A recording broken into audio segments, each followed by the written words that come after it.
Continuing our series of showcasing crazy cool monsters of the Warhammer world this week, we went from the Gorgon to the Khemrian War Sphinx and now the Elemental Ice Bear of Kislev. It's the headlining rivalry of Game 3, the Blood God versus the Frozen North, matchup that is slightly Kislev favored, but it's mostly because they can run around in blobs of 4 Barians with Patriarch support and do some real nasty stuff that way. But there are other ways to approach this gory game, as an exalted Bloodthirster leads the Brazen Host into battle with a Skullcrusher and Cultist core. So for the armies of Kislev, I feel like chariots are still somewhat necessary here. I think the matchup would be super hard without them, but that doesn't mean you have to spam out 4 or 5 to feel comfortable about your chances. 2 is enough to apply some pressure without feeling downright oppressive. The important unit here is the Elemental Bear, which is really bad in some matchups, but kind of a sleeper pick in others, and just like the Great Unclean One, it can shine bright when faced with all melee armies. The Breath Attack can be quite punishing, and it's unbreakable, which means it doesn't crumble or rout. That abysmal 20 melee defense value and exorbitant price do hurt it somewhat, but it's also one of the few Kislev units that can plunge into the thick of an elite Khornate army and be expected to survive. So naturally, if we're on the topic of tanky bears with high effective HP pools, you might want to consider pairing it with Kostaltyn, who has a wide variety of ways to get the most out of it. He really is absurdly survivable to the point that it's almost comical. Like, the dude just will not die. And that's a problem for his enemies because he also hits like a freight train, and he gets scarier as his HP gets lower and his innate regen and Brazier Mace of Ursun start kicking in. His support abilities are so good, and Kislev's magic is so support-oriented, that I'd argue you don't even need mages when you have him or Patriarchs in your army. Zargard are stupid expensive at 1100 gold, but they're the only Kislev infantry that will actually win fights, and they can carve through armor and foot troops quite efficiently, and 2 winged lancers on the flanks will do their best to deal with the deluge of Skullcrushers and Fleshhounds nipping at their heels. A bunch of armored Kossars with pistols, those 2 bear chariots in the front for some skirmish and psycho charge potential, and that, my friends, is the army of the bear. For the Khornate side, Furies are a very nice tool in the Blood God's arsenal, led by an exalted Bloodthirster stripped naked for cost efficiency, always a scary freak. 2 Skullcrushers on the field for this one. As always, I feel like the mounts could stand to be a little bit bigger to get that sense of imposing scale and weight, but generally, I had very high expectations for these guys, and those were mostly delivered upon. Maybe a tad bit overpriced at 1800 gold, but still a very good unit capable of wreaking devastation when microed well. Ridiculous stat line across the board. 2 Cultists of Khorne with Gate of Chaos to summon Bloodletters into an opponent's back line. Scary as hell, and honestly pretty good duelists as well. And 3 Chaos Warriors with shields alongside 2 Fleshhounds. So as things start popping off, the Blood Brothers may be searching for an early trip to Valhalla, probing the defenses, absorbing some shots from the war sleds. On paper, it's weird here because Kislev has the infantry advantage, which is very rare for them against Khorne, but really it depends how those Gates of Chaos are used, because if Zargard get rear charged by summoned Bloodletters, it will be good night, sleep tight for them very quickly. But the great weapons on those Zargard will tear apart these Khornate warriors. Chaos Warriors have zero hope of beating them in a straight grind 1v1. So yeah, those Gates of Chaos will have to be used pretty well, and the Bloodthirster will have to put in a lot of work against the infantry if they want to turn that side in their favor. But of course, they have a clear-cut mobility advantage. Fleshhounds by themselves, if they don't get charged by the Winged Lancers, at least a clean charge, they will beat them, and they cost less. And yeah, I mean, Skullcrushers are obviously going to tear everything up if they get a clean charge, so bit of heavy lifting will be required from those war sleds if they want to push back the unwashed masses of these barbarian hordes. Fleshhounds of Khorne charging in the front ranks. Frostbear lining up for a breath attack, and that will carve right through the center of this Skullcrusher formation and immediately kill 4 of their models as he spews it out of his forehead. That is some chaotic sorcery if I've ever seen it. Generally, I'd say if you're using a Frostbear, go for those breath attacks at the earliest available opportunity, even if it's not perfect. It's not like a dragon with good mobility, where you can line them up perfectly whenever you want. Just get it on cooldown early, because there's a good chance you won't get to use all 3. Front line is engaged, armored Kossars backing up, retreating away to give room for the great weapon Zargard to charge in, and they should be able to beat that engagement quite handily, especially with a downhill charge against Chaos Warriors.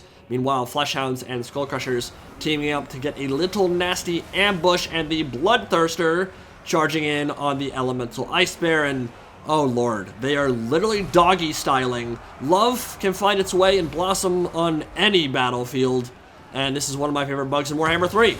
I mean, why attack when you could ravage a butthole instead, right? It's like an accidental Renaissance painting right now. It's a glorious sight to behold, majestic spectacle indeed. Demonic portal in the background summoning 2 units of Bloodletters on top of each other while those Zargard get their downhill charge. Now, the Exalted Bloodthirster will notice it's behaving more like a champion of Slaanesh. Love is a battlefield, but doggy style isn't really Khorne's forte, so he'll go somewhere else to reset the animation while his infantry is sliced down to size. Fantastic ambush from the Blood God, though. Wing Lancers chasing after the Fleshhounds led them right into a Mongol-style trap. Skullcrushers screaming out of the woods and destroying more than half of the unit. Now, this Gate of Chaos here, not sure I fully agree with how that was utilized. Bringing 2 Bloodletters into the field at the exact same point is missing out on the rear charges, the downhill recharges they could have gotten on the Zargard in the middle of the Khornate formation. So perhaps a bit of a missed opportunity there, but still overwhelming the Kislev right flank, while Kostaltyn goes ham on one of those cultists of Khorne and has taken him down from full HP down to about 1/8, and he just routed. Wow, he shredded through that cultist, no problem at all. Frostbear is moving up, trying to get another breath attack into the Skullcrushers of Khorne, but I think there's too much stuff in the way, and it won't be able to line up another shot. Killed 4 models with the first one, would like to replicate that success with a second breath attack, but unable to do so because of the summons and the fact that Khorne is already pushing through on that side. The dam is beginning to break, and the defenders of Alexandranov are finding themselves somewhat overwhelmed pretty much everywhere except for right here, where those massive 2-handed scimitars are slicing their way through what seems like numberless hordes of Khorne forces. The Bloodthirster is a huge problem right now. He's full HP and breaking armored Kossars everywhere he decides to land, spewing magma left, right, and center. But that's where that Kislev passive finds itself so incredibly useful. Even the cheap fodder will pretty much fight to the death for another 30 seconds, and that will slow down the aggression and give more time for Kostaltyn and the Elemental Ice Bear to clean up the rear. But a glorious engagement from those Skullcrushers, pinning down the Wing Lancers, finishing off a lot of that speed and maneuverability for the Ungol Kindred. And now more Skullcrushers and Fleshhounds of Khorne are pouring through the gaps in the line, and things are starting to look a little bit dire. But the Elemental Ice Bear is full HP, taking a huge section of the Khorne army at the moment. Both Bariots are still online and have about half of their ammunition remaining. And now Kostaltyn is looking for a duel. And surprisingly, this is a duel that he can take. You would think not many legendary lords in Warhammer, especially kind of no-name Rasputin characters, would be able to take on an Exalted Bloodthirster in melee, and Kostaltyn may not outright win that, but he has regen and he has ways to heal and ways to get way tankier as he drops low. The Exalted Bloodthirster does not, and the initial charge has done quite a bit. Has done a number on this Bloodthirster. He's taken a lot of HP damage himself, but that Greater Demon of Khorne has reached about half HP. Yeah, I mean, the Bloodthirster's winning it, of course, but his homie just died. He got ganked hardcore by the Polar Bear. The Cultist of Khorne is out of the picture. Not the biggest loss in the world. Already used its Gate of Chaos. It's really what you bring them for anyway. But now that the Elemental Ice Bear is completely inundated, swarmed, and surrounded, it has to put in a serious amount of work to drag Kislev back from the brink. The Bariots are on the run, being chased down by Fleshhounds and Skullcrushers. There is still some infantry left for Kislev, but not a whole lot. Remnants of the Zargard being supported by Tor's Battle Hymn for the plus 40 melee attack from Kostaltyn, and then a few armored Kossars, and that's pretty much it.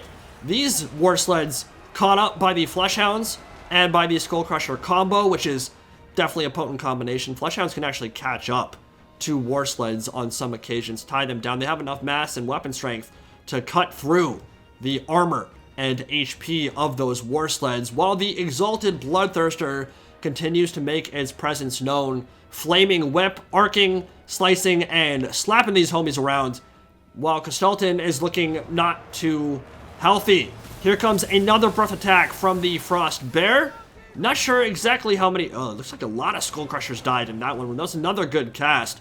high value one. And again, if you're only killing 3 or 4 Skullcrusher models, that still makes it worth it. That's an expensive unit. That's like 300 damage value in a single breath attack. Like, you'll take that every single time. And with Kostaltyn coming in from behind, activating Ursun's Roar for the extra leadership and charge bonus, and that Frostbite being imbued, Skullcrushers can't get away from Kostaltyn, and he can happily munch on them, and I don't think their leadership is going to hold up for too much longer. This is the Khorne Elite. I mean, this is one of the best heavy cav units in the setting, but they're fighting a very scary monster and a very scary lord who are both imbued with the power of a god. Now, the Exalted Bloodthirster is at half HP. Cultist of Khorne would be very well served running away, joining up with him and making sure not to fight anymore until the Bloodthirster is ready to charge in. Looks like it's about to. It's coming for the duel with the Elemental Ice Bear, but the Skullcrushers did indeed run off, and Kostaltyn will chase them to the edges of the map and make sure they cannot return.